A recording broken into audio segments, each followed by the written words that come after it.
ભયાનક દુઃખની વાત છે. હું પેલા ફેસબુક બહુ વાપરતો માતાજી, મને બહુ શોખ ફેસબુકનો. એમાં મારા લાખ ચાહક હોય ને તો 200 મારા વિરોધી પણ હોય તો હારી ને ખરાબ 2 કોમેન્ટ આવે મારી દીકરી ફેસબુકમાં. હું આમ ફેસબુકમાં વાંચતો તો આવે વાહ કબા, ખુશ થઈ જાઉં. વાહ કોણ છે મળતો ફાડ્યો, વાહ ચારણ, વાહ હાવજ, વાહ ગઢવી. નીચે આવે શું હાલી નીકળ્યો, શું હરામખોર. હરામખોર કે આપણને દુઃખની વાત છે. એવા ફેક આઈડી વાળા છે જડતા નથી. પણ મેં 2-3 ગોતી લીધા, તે મારા હગાવાલા નીકળ્યા. બોલો, મારા મામા દીકરો મને રોજ ગાયું દેતું કોમેન્ટમાં. પોતાના માણસો ગાયું દે છે સાહેબ, પારકાભાઈ ટેમ છે નહીં. કારણ કે હમણાં મને એક ફોન આવ્યો હતો કે તમારે એક પ્રોગ્રામ કરવાનો છે, કેટલા પૈસા લઈશો બોલો. મેં તો 2.5 લાખ રૂપિયા. મને કે કૂતરાના રોટલાનો પ્રોગ્રામ છે. મેં તો હું કંઈ સમજો નહીં કે જે પૈસા ડાયરામાં ભેગા થાય છે ને રોટલા કરીને કૂતરાને નાખવાના હગુબા. તો મેં તો 2.5 લાખ રૂપિયા આપજો. મને કે હગુબા તમને કૂતરામાં ખબર ન પડતી શું? મેં તો કાં કૂતરાના રોટલાનો પ્રોગ્રામ છે, શું 2.5 લાખ રૂપિયા? કે કંઈ બોલતા નહીં, 51,000 રૂપિયા આપશો હગુબા. એટલું કૂતરાનું માન રાખો કે કાંઈ વાંધો નહીં. ટૂંકમાં કૂતરાનું લઈ તો લઉં છું, કોઈ મૂકતો છું જ નહીં. પછી માતાજી 51,000 રૂપિયા નક્કી કર્યા. હું સ્ટેજ માથે જઈને બેઠો તો મારી સામે 2 કૂતરા બેઠેલા. એક કૂતરાએ બીજા કૂતરાને પૂછ્યું તો લાંબા વાળવાળાને ઓળખેશ? બીજો કૂતરો કે હા. કે આ કોણ છે? કે આપણામાં જે ભાગ પડાવવા માટે આવ્યો ઈ આ સાલો, આપણે 50,000 લઈ ગયો ઈયા.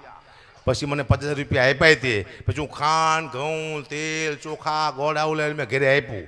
પણ 15 દિવસ સુધી હું મારા પરિવારને બાજ્યો બહુ. એટલે મારું પરિવાર મને કે તમારો સ્વભાવ કેમ કૂતરા જેવો થઈ ગયો છે? કૂતરાનું ખાઈ ગયો એટલે કહેવાનો મુદ્દો કોનું ખાવું એ મહત્વનું બને છે. બધાનું નહીં ખાઈ જવાનું, તમારો સ્વભાવ બદલી જાય છે. રાતે મારો 2:30 વાગ્યા પ્રોગ્રામ પૂરો થયો. મને બહુ ભૂખ લાગી હતી. ત્યાં કોઈ હોટલ હતી નહીં, પણ એક આશ્રમ આવ્યો બાપુનો. મેં તો અહીંયા ગાડી ઉભી રાખો, બાપુ આપણને ઓળખતા છે. ગાડી ઉભી રાખી, બાપુ બહાર આવ્યા. મને કે અકુપા અહીંયા ક્યાંથી તમે? કીધું બાપુ બહુ ભૂખ લાગી છે. કે રોટલા શાક તૈયાર જ છે, બાઈ જાઓ અકુપા. રાતે 2:30 વાગે રોટલા શાક તૈયાર. હું બેઠો હતો, મને આપ્યું શાક રોટલા. હવે મારે શું ટેવું? રોટલાનું બેડકું મૂકું, માથે શાક મૂકું, આમ કરું.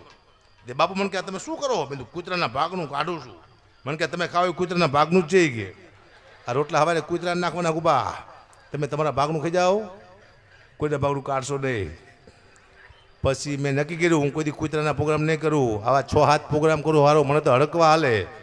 આવા 4-5 કલાક હું બેઠા ભલો હાવ કરી શું વાત કરો યાર. દુઃખની વાત છે, પણ મારે કરવી પડશે જીવનમાં.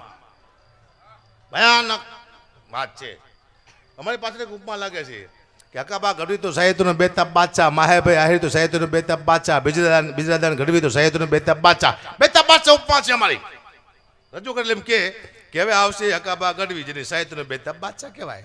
ગોધરામાં મને અલગ ઉપમા આપી લોકો. હું જોતો ને પ્રોગ્રામમાં કે હકાબા ગઢવી આવ્યા છે, જેને સાહિત્યનો સાંઢ કહેવાય. કે મેં કીધું ભાઈ સાંઢ નો કહેવાય, બાદશાહ કહેવાય. એ કે અમારા ગામમાં સાંઢ મોટું. હું 1 કલાક અહીંયા સાંઢ થઈને બોલ્યો. પછી આવ્યો સાસણગીરમાં, અહીંયા રજૂ કર્યો, પણ રજૂ કરતા આવ્યો જ નહીં. કે હવે આપણે હકાબા ગઢવીને તેજ માથે રમતા મૂકી. બીજું પેલો હું મેળીમાંનો બોકડો છું, રજૂ કરો ચાલાવો, રમતા શું બોકો છું. દુઃખની વાત છે. કાલે મારો જે પ્રોગ્રામ હતો ને એમાં એક કલાકારે વિદ્યાદાન 13-14 ભજન ગાયા મારા દીકરા. કોઈ વાત બંધ ન થાય, બંધ થતા થઈ ગયો. બંધ થઈને પાછો એ કે હવે હું એક છેલ્લું ભજન સંભળાવીશ, રૂખડ બાવા. મેં તો હવે ઉખડ બાવા કીધું. ચાના બેઠે ઉખડો માન ઉખડ બાવા કીધું. દુઃખની વાત છે, પણ કરવી પડશે. શબ્દ છે કોઈને ખબર નથી, પણ આ સ્ટેજમાંથી મને એટલી ખબર પડે છે એન્ડમાં તમારે બહુ દુઃખ વેઠવું પડે છે. રાગ દોષ, વાણી દોષ ને શબ્દ દોષ લાગે. કયા સમયે તમને ખબર ન પડે કયું ભજન ગાવું સાહેબ, રાગ દોષ લાગે. કયા શબ્દ કોના વખાણ કરવા, એક બે આખા ગામના બૂચ મારતો તમે વખાણ કરવા મળો તો વાણી દોષ લાગે. ત્યાં બધા દોષ કલાકાર માટે છે. ખાલી એક પૈસાનો દોષ નથી લાગતો. પૈસામાં બહુ તાકાત છે. આ દુનિયામાં કોણ શું લેવા આવ્યું કોઈને ખબર નથી. મને ખુદને ખબર નથી બેન કે આ દુનિયામાં હું શું લેવા આવ્યો છું. તમે વિચાર કરો, હું ડાયરામાં જઉં છું, પૈસા આવ્યા ઘરે આપું છું. પાછો ડાયરામાં જો પૈસા આવ્યા ઘરે આપ્યા, વળી પાછો ડાયરામાં જો પૈસા આવ્યા ઘરે આપ્યા. હું તો ઘરે ખાતો નથી. તો હું પૈસા ઘરે શું લેવા આપું મને ખબર નથી. હું કોઈ મજૂર છું, દાડીઓ છું, હું શું કોણ? આવા લાંબા વાલે શું લેવા ફરું દુનિયામાં. દુઃખની વાત છે, પણ મારે કરવી પડશે જીવનમાં. મને ભયાનક દુઃખ થયો આજ પહેલી વાર. આ દુનિયામાં માણસ પોતાના માટે નહીં બીજા માટે આવે છે. પોતાની બેન માટે, મા માટે, દીકરી માટે, ભાઈ માટે. તમારી તમે એક પણ ઈચ્છા પૂરી આ દુનિયામાં ન કરી શકો. તમે તમારા પરિવારની ઈચ્છા પૂરી કરવામાં આવ્યા છો. આ દુનિયામાં કોકના માટે આપણે આવ્યા છીએ, મુદ્દો એ સાહેબ. એટલે કલાકારને તકલીફ છે, કારણ કે અમારી એક ટેવ છે કલાકારની. બીજા ભાઈ અમે કલાકાર ગમે ત્યાં જઈએ ને એક વાત ચોક્કસ કરી કે સાહેબ અમે તમને આનંદ કરાવવા માટે આવ્યા છીએ. ના બાપા ના, ધંધો કરવા આવ્યા છીએ. આનંદમાં ઘરે નો કરે શું લે ભાઈ? ધંધો. ખોટી વાત નથી કરવાની, ખોટી વાત છે. ક્યાંય પણ અમારો પ્રોગ્રામ હોય અમે એમ કંઈક નહીં આવી શકીએ. કેમ નહીં આવી શકો? અમારા માસી મરી ગયા છે, નો ચલે. તમારા બાપ બોર્ડ વાગી ગયા છે, આવું જ પડશે. એટલે અમારે જવું જ પડે, હાલે જ નહીં. એડવાન્સ પૈસા લીધા હોય. જો એમના માસી મરી જાય તો કે ડાયરેક્ટ કેન્સલ. કાંઈ કે અમારા માસી મરી ગયા છે એટલે આ માસી તો બેને હરખાવવા જોઈએ. તમારી માસી માસીને મારી માસી રાશિ, આવું કેવું દુઃખની વાત છે. મારે કરવી પડશે જીવનમાં. હવે હું મારા ઓરિજિનલમાં આવી ગયો.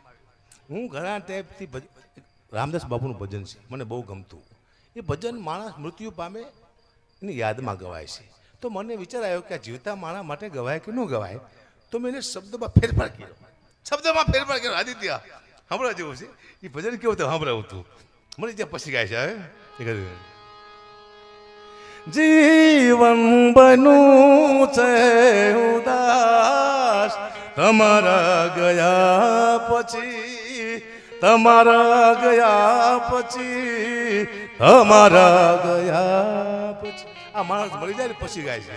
પણ જીવતા માણસ માટે ગાવું તો કોના માટે ગવાય? કે જે માણસ પોતાની પત્નીથી કંટાળી ગયો હોય, એને ઘરે લેવડાયો હોય પત્નીએ. તો બધી પત્ની એવી ન હોય, પણ કોઈક એવી હોય જે માણસ જિંદગી ઝેર કરી નાખી હોય, તો એ પત્ની માટે ગાય તો શું ગાય?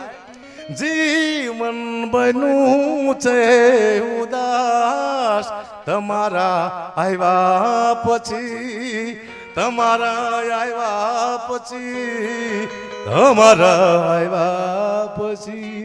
દેણું થઈ ગયું છે હદ પાર તમારા આવ્યા પછી, તમારા આવ્યા પછી.